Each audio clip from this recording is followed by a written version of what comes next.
Hello, gorgeous ones. Great rising to you. Let me fix my little scarf here. How are you today? I hope you are doing well.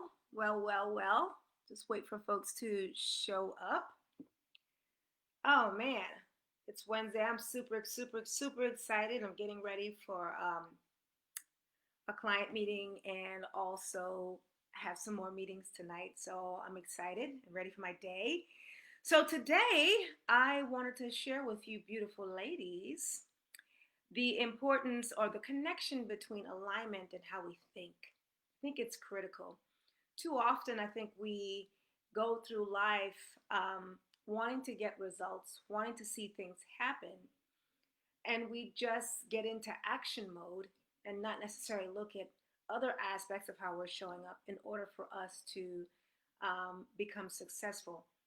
I know for myself, um, I went through times of, just getting into the mode of working, hustle, grind, and would get results. But the price I paid was my health and well being, strain on my relationship, um, not having the best of relationships with my children. And I found that there's a better way. There's an easier way. There's a way that's more juicy. There's a way that allows you to flow. And so I wanted to talk a little bit more about what that could look like, specifically around the way we think. As I mentioned to you yesterday, I talked about what I'm now calling the energetics of alignment. And it's something I hadn't seen taught before, but it's something that I've actually lived. So, really, what I'm sharing with you in this group and in other places where I share, I'm always telling you things that come directly from personal experiences because I think that's, from in my mind, that's validation. That's proof that what I'm sharing is actually a thing. You know, I've had the opportunity now to release fibroids naturally. I've had the opportunity to see my body go through some changes, to grow spiritually, to heal in my relationship with my husband, and to really anchor in a beautiful relationship with my children, create a nice dream life that we live every day. And I can tell you this, it wasn't because of strategy, and it wasn't because of massive action that all those things happened. But really, it was like a symphony of what I now know to be alignment, a symphony of elements that I gradually stepped into that I'm now calling the energetics around alignment. And so, specifically, what do the thoughts, our thoughts, your thoughts, my thoughts, what do the thoughts have to do with us being in alignment? Well, let's stop and think about that for a moment. Um, Yesterday, I showed you the actual equation. I'm going to show it to you again. And for those of you that are watching by replay, I'd love to hear your thoughts.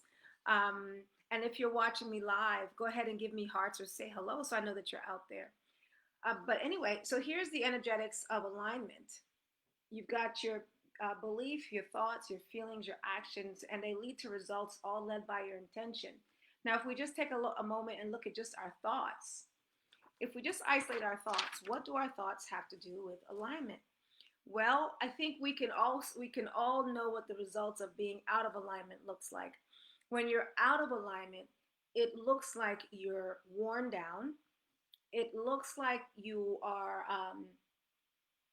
experiencing chronic ailments and sickness in your body, which is just an indication that the body is communicating to you on some level there's disruption. It looks like maybe breakdown in your relationships, in which when you are trying to communicate and you're not in flow, things aren't going well, and you're not having a way to resolve it. So you're always in some level of conflict. So this is what out of alignment looks like. So with respect to your thoughts as part of the equation is what governs, the stories that you live in, the stories that are perpetuating your mind over and over and over again.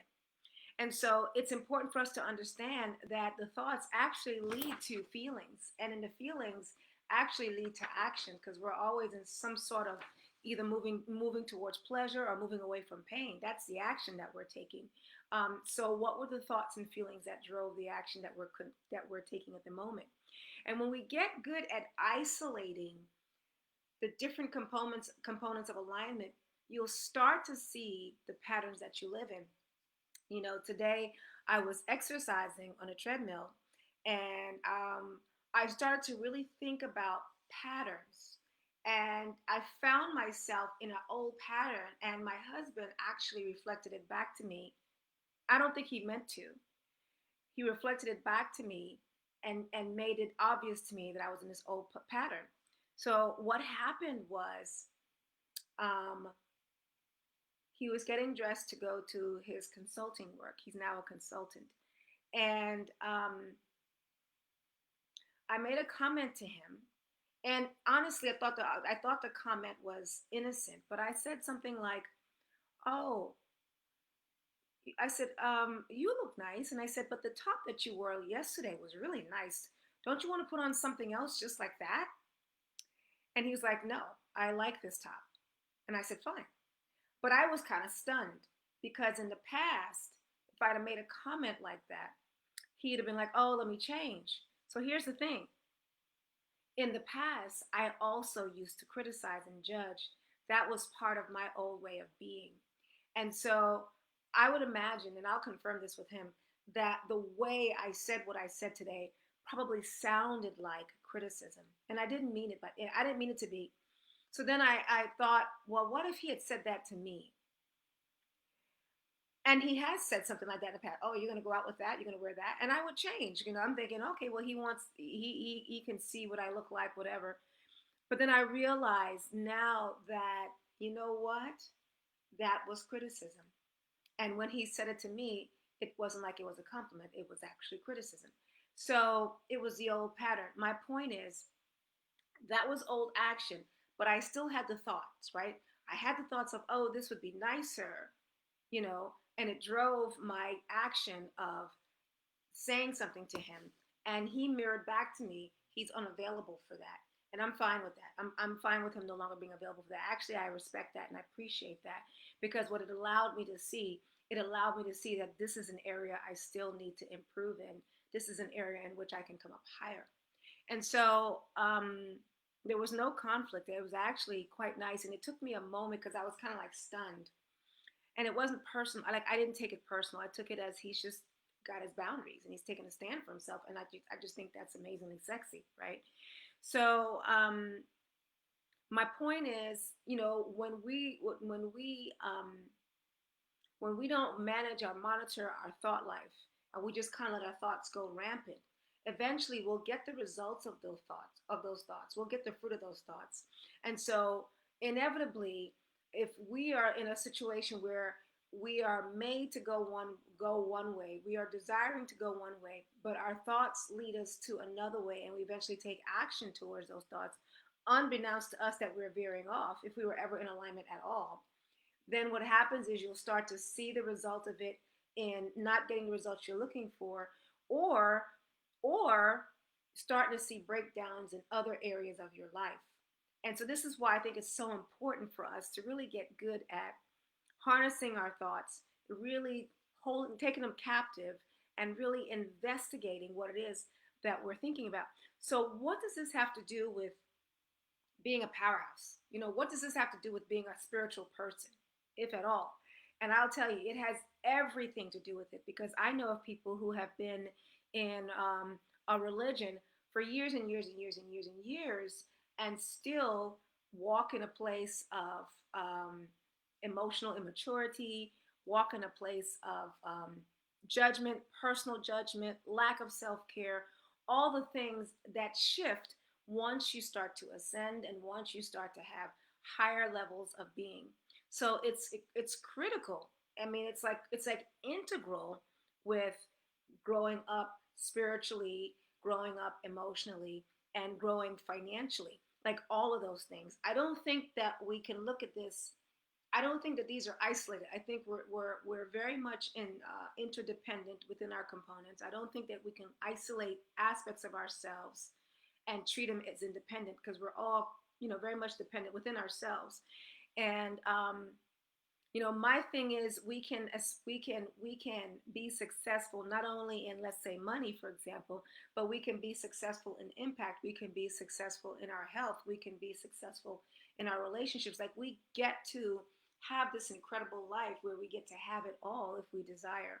And we don't have to look at our lives as being these different isolated compartments.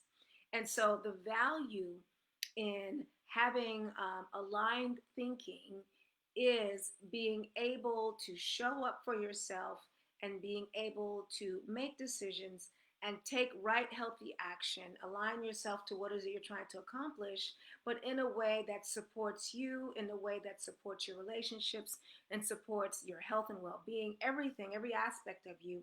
And I think we all get to do that. Now, I'm not naive enough to think that everyone's just going to jump on board and do this, because I get it. Not everyone is at that place, but I'm also full of faith and know enough about humanity to know that there is a need now for us to really upgrade the way we're showing up in the world as leaders and as women. We are the ones that are carrying the mantle of love and ushering in this higher level of awareness into the world. We are the ones that's being called to really bring forth healing. You know, with respect to the racial tension that's happening, these events that's being brought to the forefront through the media has been happening throughout the years. But the difference between before and now is that now we're starting to see more people talk about it. We're starting to have videos of it. And the beautiful thing that comes forward with this opportunity is we get to go and heal one another. We get to go and facilitate the healing. We get to go and be a doorway to elevation. This is what we get to do. And so, being a woman that has goddess like thinking and has a goddess mind is vital to being able to bring forth the shifts that's being ushered in right now. And so I want to invite all of you to join me in the Goddess Mind Up level. So what we're doing today and yesterday is just a snippet. It's just a snippet. But I intend to dive deeply into one specific area for the women who have signed up and really dig deep into fleshing it out so that we can start to be more aligned to where it is we're supposed to be going. You know, you cannot expect an acorn to be planted and to yield orange trees and so that you can go get oranges. It doesn't work that way. But we are in a society where that is the norm. We are made to do one thing, but we force ourselves to do something else. And in the forcing ourselves to do something else, we have all these patterns, we have all these ways of being to accommodate being something outside of who we really are, so that we don't even recognize who we came here to be. And so the work that we have becomes coming back to our truth, coming back to what it is that we're really here to do. That's our work. And I like to tell people, in honesty, that is your elixir. That is your medicine.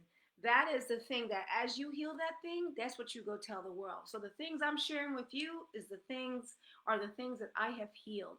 I'm here to tell you that you can be in flow in your business and in your life and in your money making and in your relationships, any aspect of your life, in your health and well-being, in your mind, if you do the things I'm sharing with you to do in the video and throughout my teachings in this group, that you can become more aligned, you can become more effective, and you don't have to wear yourself out.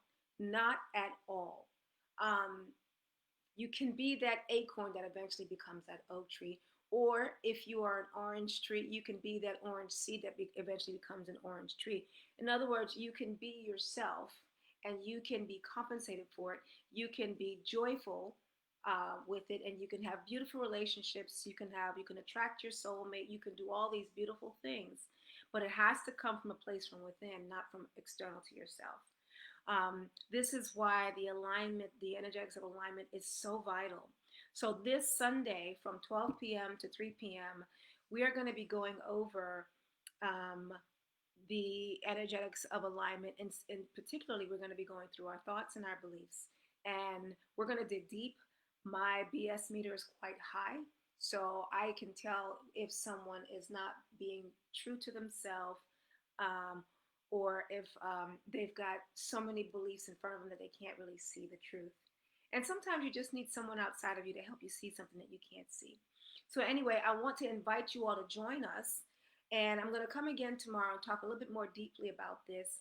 But in all honesty, it's a no brainer. We've had a couple of master classes, and everyone that's participated in the master classes have unanimously said that this has changed their life. Just an hour and a half master class. Imagine what a workshop, an incubator, a 3 hour incubator can do. And this is what I'm presenting here for this group. So I'm going to go ahead and leave the link up for you to sign up.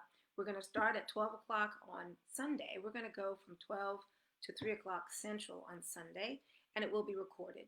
So I'm inviting you to join us. And if you've got any questions, go ahead and leave your questions in the comments. I'll be checking back throughout the day to answer any questions that you have. All right, lovelies, take care.